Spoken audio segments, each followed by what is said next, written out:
We also learned about dead birds being turned to robotics, to robotic birds. You'll think that they are live birds, but no, they are robots. They are robotic birds used by the government, and that they can be used to spy on other countries.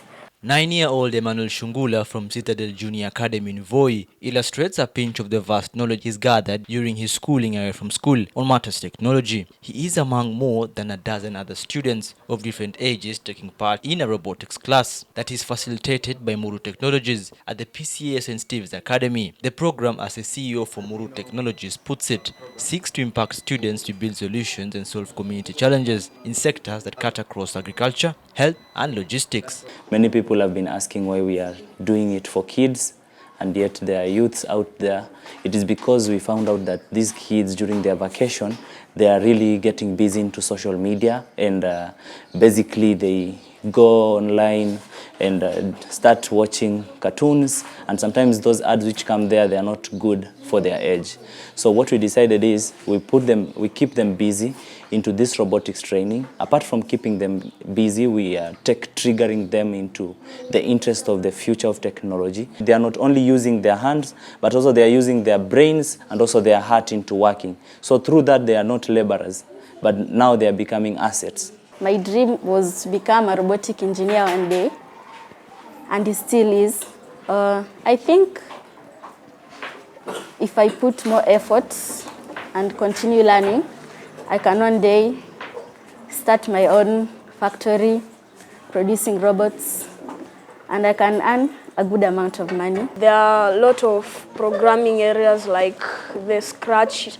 Scratch has helped many people in different ways, like when we use there are a lot of animations and cartoons that are mostly used with Scratch, like let's say the cartoon called Akili. We've learned about the Arduino board and how to make the LEDs flash using the Arduino board, jumper wires, and the breadboard. We've also learned how to make the buzzer to make sound when we are using the Arduino board. And we can also make the buzzer make sound in relation to the LED flashing. I think learning robotics is helpful because the robots help us in doing what we cannot do. Monaja Francis, a software engineer from Meliora Technologies, says he took some consideration in the knowledge to disseminate to the kids, as it is their first program, hence reaching out to educate on robotics.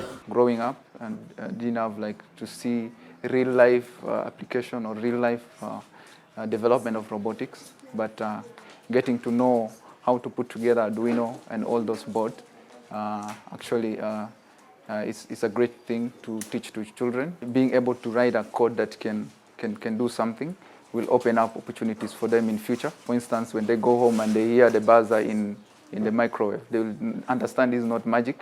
It's something that actually is done by somebody, and I can do it. Despite the dedication in enriching young minds, challenges of instilling technology in the community are always lacking.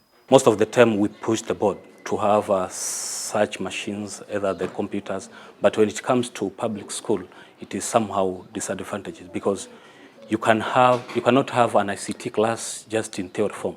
You need something to do with practical so that at least these kids can learn all these things practical.